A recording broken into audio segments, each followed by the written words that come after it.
وہ یہ باتیں کر ہی رہے تھے کہ یسوع آپ ان کے بیچ آ کھڑا ہوا اور ان سے کہا، تمہاری سلامتی ہو۔ مگر انہوں نے گھبرا کر اور خوف کھا کر یہ سمجھا کہ کسی روح کو دیکھتے ہیں۔ اس نے ان سے کہا، تم کیوں گھبراتے ہو اور کس واسطے تمہارے دل میں شک پیدا ہوتے ہیں؟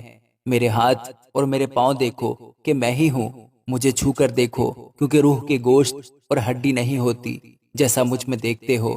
اور یہ کہہ کر اس نے انہیں اپنے ہاتھ اور پاؤں دکھائے۔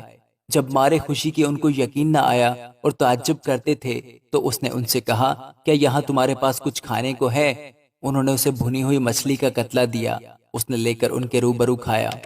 پھر اس نے ان سے کہا، یہ میری وہ باتیں ہیں جو میں نے تم سے اس وقت کہی تھیں جب تمہارے ساتھ تھا، کہ ضرور ہے کہ جتنی باتیں موسیٰ کی توریت اور نبیوں کے صحیفوں اور زبور میں میری بابت لکھی ہیں پوری ہوں۔ پھر اس نے ان کا ذہن کھولا تاکہ کتاب مقدس کو سمجھیں، اور ان سے کہا، یوں لکھا ہے کہ مسیح دکھ اٹھائے گا اور تیسرے دن مردوں میں سے جی اٹھے گا، اور یروشلم سے شروع کر کے سب قوموں میں توبہ اور گناہوں کی معافی کی منادی اس کے نام سے کی جائے گی۔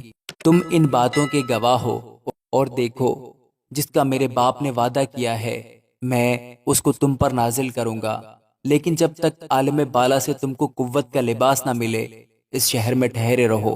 پھر وہ انہیں بیتنیہ کے سامنے تک باہر لے گیا اور اپنے ہاتھ اٹھا کر انہیں برکت دی۔ جب وہ انہیں برکت دے رہا تھا تو ایسا ہوا کہ ان سے جدا ہو گیا اور آسمان پر اٹھایا گیا، اور وہ اس کو سجدہ کر کے بڑی خوشی سے یروشلم کو لوٹ گئے، اور ہر وقت ہیکل میں حاضر ہو کر خدا کی حمد کیا کرتے تھے۔